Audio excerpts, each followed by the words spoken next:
Hi everyone, my name is Bea. And I'm Reese. And we're from Salcedo Auctions, and today we're here having a lovely conversation with our Chief Specialist and Chairman, Sir Richie Lerma. Hello. What does it mean to be an art collector for you? Yeah. Art collecting is really all about surrounding yourself with things that really make you happy. So a lot of people get joy from surrounding themselves with works of art. I mean, I get a kick out of just seeing these pieces here at Salcedo every day. And just imagine having that same experience at home or in your private space. So it's the joy that it brings you, and that's what drives you to surround yourself with these things of beauty. And I'm a young person who has not started my collection yet, and I would really want to know what I should be considering before I start an art collection. I'm just so glad that you're thinking about art collecting. But I guess more and more now, especially now that our auctions are, gaining wider audiences, etc. People are starting to look at these things. I think the most important thing to start out with connects with my first statement in regards to art being something that gives you joy. So you always have to select pieces that you would not just simply walk past. Of course, the primary reason for you collecting that particular piece is something that you want to keep. Own. But if at some point you decide to let go of it, the chances of somebody else wanting it increases by the fact that, if I liked it, there might be a greater chance that somebody will share that sort of joy or that interest in the piece, rather than collecting something just because it's by a big name, for example, or they think that this is the kind of thing that people should be collecting. That kind of information might not be that how should we say,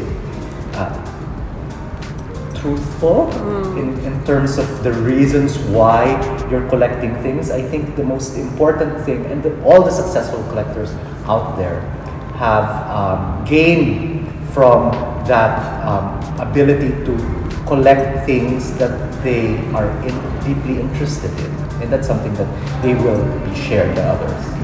I am on a budget, so how would you say that I could start an art collection within the young person, this younger generation, the budget that I have?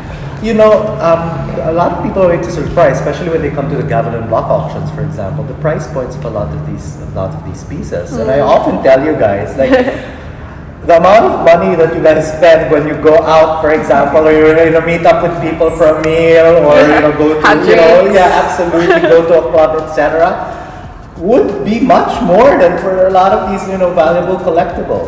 So there is always something of value, something that's collectible within a particular budget. What is important is that you do a bit of homework as well.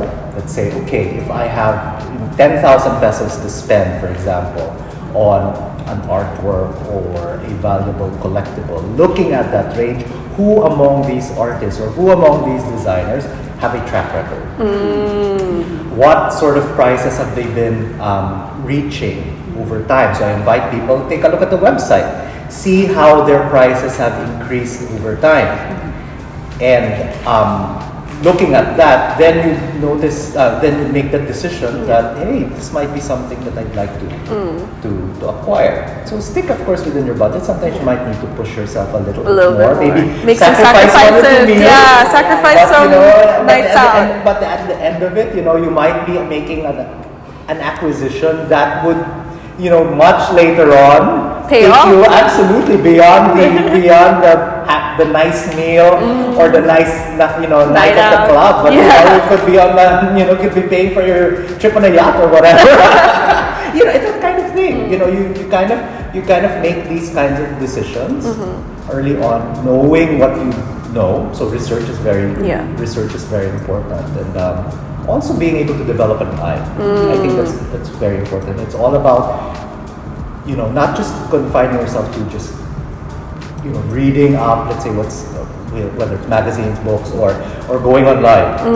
I invite go to museums. For example, train your eye. Go to galleries, public exhibitions. No, that's right. See it for yourself. That's right, because the more art you see, or In fact, we're not just sticking to art here. We're Yeah. looking at other valuable collectibles. So for Yeah. example, if you go to, let's say, like the V&A, for example, in London, etc., and see all of these beautiful objects or something more local, for example, and you see that these are the pieces that curators, art or historians would be putting together Yeah. for the public to enjoy, and that means these things are of significant value to your Yeah. culture.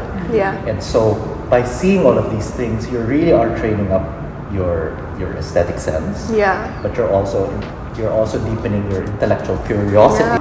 When it comes to things of value, you do need to make that extra effort because you are building your future. Yes. When you start acquiring these things, these aren't just throwaway things. They are of value. They are of surprising value. Yes. In fact, you could spend all of this amount of money on other things, which are definitely all worthwhile. But here are these unique objects that, by and large, Yes. would increase in value over time with that extra joy. In fact, that actually the most important thing, it makes you happy. Yeah. So what can we invest in a lot of things that make us happy, whether it's travel, whether it's going to Going out. going out with your friends, having a good meal, etc. It's all about making ourselves happy, and that's what it's absolutely. We're gonna be seeing these pieces every day. That's right. Yes. You might as well buy something you like. Find something that you like. So that's the Yeah. most important thing, and it's often the ones that are just that truthful, that sincere, that Yeah. human. That over time, in fact, there's the collective sharing of that appreciation of value. Yeah. So that over time, for these pieces that have all of these requisites for growth, whether it's having Artists. for the artist Yeah. with a good track record, Yes. gone to the good schools, Yes. who's won all of these awards, who's been exhibited in all of these different reputable institutions, who's been published, etc. All of that comes together in that kind of value, and it's up to you to do that kind of research. Yes. So you are lessening risk in terms of, if I'm acquiring pieces that tick all of these boxes, and I love how it looks like, how can I go wrong? Yes. Right? Because even if at the end of the day, maybe you made that calculated risk and it didn't really work out the way you wanted to, you still have a beautiful object. Yes. And it's they're- timeless. Absolutely, it's you love timeless, it. and you can always derive joy from that. Maybe you got it at a particular point in your life that it reminded you of something, and the joy that brings, you cannot put a value on that Yeah. already. So the happiness is, of course, something that really you can't put a value on that. But with the icing on the cake, that if in case for whatever reason you decide to let go of the piece or you've just outgrown it, you can always sell it at auction, let's say later on, and with the funds that you're able to get, buy another piece and Yeah. use that fund for other things that make you happy. It's a cycle, Yeah. and it doesn't need to be, and these are for particular periods in our life too. At this stage, this is what means something to you, so acquire it. Maybe later on, it doesn't mean as much, but it might mean something In the to future. and for somebody And for else. someone else. Maybe at that point in time, that particular artwork is really going to touch, the emotions of somebody who sees it later Yeah. on. And so they'll share the kind of sentiment and then make that same informed Decision. leap. That's right. Yes. And I love that after all of this, all of the things we've talked about, I feel like I've learned so much about discerning for myself. And being an art collector that knows how to discern and knows like my own personal way of collecting. No, it's all about really being able to put in that extra. There is, in every selection that you do, in every artwork that's here, a part of you is in it. Yes. A part of you is in that. Whoever brought that here, and the value that's in that, a part of that person is there in terms of the emotions, the sentiments, etc. A part of the artist is there too, in terms of his or her thought process, handiwork. It's also the life story Yeah. that went into that. It takes an entire lifetime. The artist puts in their entire lifetime's experience into each brushstroke, into each intervention, whether it's in glass, stone, canvas, all of that. So that's what you're paying for. And so How we react to seeing these pieces, I think. Yes, is absolutely. One of the most important parts. That's right. So that's why every time people ask, it's really all about where do you get that? What guides that decision? It has to be something very human, first of all, because if one were to treat it as a commodity, then it loses the reason why it has that value. Yeah. So I think that's very important, and I think that's the message that we want to bring out to those who are beginning to consider collecting. Yes. Treat these pieces as extensions of yourself. Ooh, yeah. Treat it as an extension of yourself, and value it, fall in love with it, take care of it Yes. as well. And when the time comes, be prepared to let go. It doesn't spark joy. Yeah.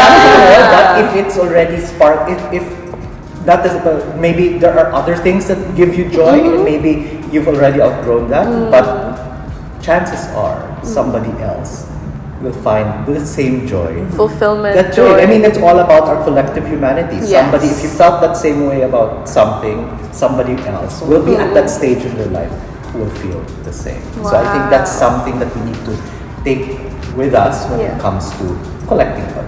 I agree.